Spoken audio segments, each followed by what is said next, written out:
Today we're gonna really get into something I know a lot of you have been asking about, and that is weed and sleep. Or I guess I should say marijuana and sleep. Yeah. Specifically, the effects of THC and CBD on your sleep. And I get why you're curious. There's so Yeah. much buzz about this, but it's hard to know what's real and what's not. Absolutely. So to really unpack all of this, we are going to be talking about a really insightful interview with a sleep expert, Dr. Matthew Walker. He's amazing. Yeah. They So say. let's jump right in. So first up, THC. And Dr. Walker doesn't really sugarcoat it. He basically says that THC is not your friend when it comes to sleep. Right. Were you surprised by that? I mean, a little bit. Yeah. Because I think a lot of people do associate marijuana with, feeling sleepy Feeling sleepy. and kind of relaxing and helping you sleep. Yeah. So- That's kind of counterintuitive in a way. It is a little bit, yeah. So why is that? So basically what happens is THC can make you fall asleep faster initially. Okay. So you kind of get that immediate effect. Okay. But it actually messes with your sleep cycle, throws it off balance. Ah. And then over time you build up a tolerance to it. So you need more and more to get that same sleepy effect. Okay. And then here's the kicker when you try to quit or stop using it. Insomnia hits hard. Oh, really? Yeah. Really hard. Harder than It can be. regular insomnia. Yeah, so it's actually listed in the Diagnostic and Statistical Manual of Mental Disorders, the DSM-5, Oh. as a withdrawal symptom. So we're talking That's serious. serious insomnia that can really derail your life. And Dr. Walker even talked about people failing weed abstinence programs Wow. because the insomnia was just too much to handle. I had no idea it was that intense. So what's actually happening in our brains when we use THC that causes this? So one of the key things THC does is it suppresses REM sleep. Okay. And that's the stage of sleep where you dream. Right. But it's actually super important for a lot more than just dreaming. Okay, can you remind me, what is REM sleep all about again? I mean, it's Yeah. been a while since high school biology class. Totally. So during REM sleep, your brain is busy processing emotions, consolidating memories, and even doing some physical repair work. Oh, wow. How athletes talk about recovery sleep? Yeah. REM sleep's a big part of that. So when THC disrupts this stage, it can have a ripple effect on your mental and physical well-being. Oh, it makes sense. I have noticed sometimes I get these crazy vivid dreams when I haven't been using THC for a while. Is that connected? It totally is. That's called REM rebound. Oh, okay. And it's basically a sign that your brain Yeah. has been deprived of this essential sleep stage. And think about it. If you're not getting enough REM sleep, it can affect everything. Yeah. From your mood to your memory to your energy levels. Yeah. I've definitely noticed when I don't sleep well, I'm way more foggy-headed and irritable the next day. Okay, but hold on. There's a little twist here, right? Yeah. Didn't Dr. Walker mention something about THC and sleep apnea? He did. Yes. This is where things get really interesting. So while THC is generally bad news for sleep, there's some evidence that it might actually help with sleep apnea. Now, we're not saying it's a cure-all or anything, Right. but it's definitely an intriguing finding. Okay, wait.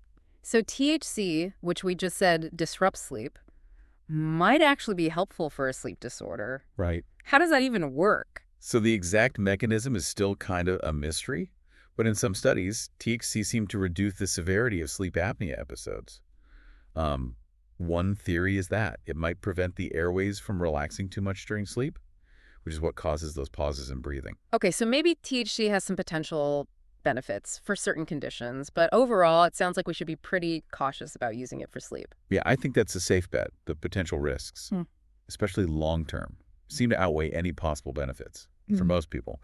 And it's also really important to remember that everyone responds to substances differently. Right. What works for one person might not work for someone else. Totally. Okay. But before we move on to CBD, I want to make sure I understand the sleep apnea thing. So for anyone listening who might not know, what exactly is sleep apnea? So it's a condition where your breathing repeatedly stops and starts during sleep because your airway becomes blocked. Okay. And it can be really disruptive to your sleep, but it can also have some serious health consequences if it's not treated. Wow. That sounds kind of scary. Yeah, it can be. So even though THC might have some effect on sleep apnea, it's probably not a good idea to self-medicate, right? Definitely not. Mm-hmm. If you're concerned about sleep apnea, it's super important to talk to your doctor and get a proper diagnosis and treatment plan. THC is not a substitute for medical care. Okay, that makes sense. All right, so THC, not the best sleep aid in the long run. Now let's talk about CBD. which is another compound found in marijuana. And I feel like CBD is having a real moment right now. Like, Really? it seems like everyone is saying it can fix everything, from anxiety to insomnia. What does the research say about CBD and sleep? Well, interestingly, Dr. Walker didn't really go into detail about CBD's impact on sleep in this interview. Really? Yeah, That's surprising, especially given how much hype there is around CBD. I was kind of hoping we would get some, like, definitive answers. I know, me too. It seems like CBD is everywhere these days, Yeah. but the science on its effects on sleep Yeah. is still pretty limited. So we're still in, like, wait and see mode with CBD and sleep. Interesting. Well, hey, that just means we have more to explore in our next segment. Exactly. Yeah. Looking forward to it. All right, stay tuned. It does feel like we need way more research on CBD and sleep. Like there's so much potential there, but we just don't have enough evidence yet to really say anything definitive. Yeah, I agree. It is kind of frustrating, especially when you're like trying to make choices about your own health, you know. But one thing that really stuck with me when we were talking about THC was how Dr. Walker kept saying that, everyone reacts differently. And I feel like that's something we forget a lot, Yeah. Oh, totally. It's easy to fall into this trap of thinking we're all like, these walking, talking, identical lab experiments. Yeah, right. But the reality is that our genetics, our lifestyle, Yeah. even our mindset, it all influences how our bodies respond to things like THC. Yeah. It's like how some people can drink coffee all day and sleep like a baby, and I have Yeah. like 1 cup afternoon and I'm up all night. Exactly. Our individual biochemistry is so complex. Yeah. And, it's not even just about our physical response either. Yeah. Like, our beliefs and expectations can play a role too. Have you ever heard of the placebo effect? Oh, yeah. Where like just thinking something will work can sometimes actually make a difference. Right. It's fascinating how intertwined the mind and body really are. Yeah. So even if there isn't a ton of like hard scientific evidence on something like CBD and sleep, someone's personal experience Yeah. might be very real for them, even if it's being influenced by their expectations. That's a good point. I guess it's a reminder to take everything, even like anecdotal evidence, with a grain of salt, but also to be open to the fact that there's still so much we just don't know about how our bodies work. Absolutely. And that's what I think makes this whole deep dive so interesting.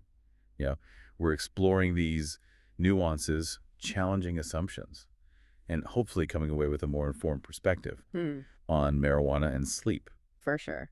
And to all of our listeners out there, if this conversation has like piqued your interest, I encourage you to keep learning. There are so many resources available these days, from scientific studies to personal accounts that can help you learn more about this whole fascinating and complex topic of cannabis and sleep. Absolutely. And remember, knowledge is power when it comes to making decisions about your own sleep health. So keep asking questions, stay curious, and most importantly, keep prioritizing those Z's. Sweet dreams, everybody. All right. Thanks for joining us. We'll see you next time.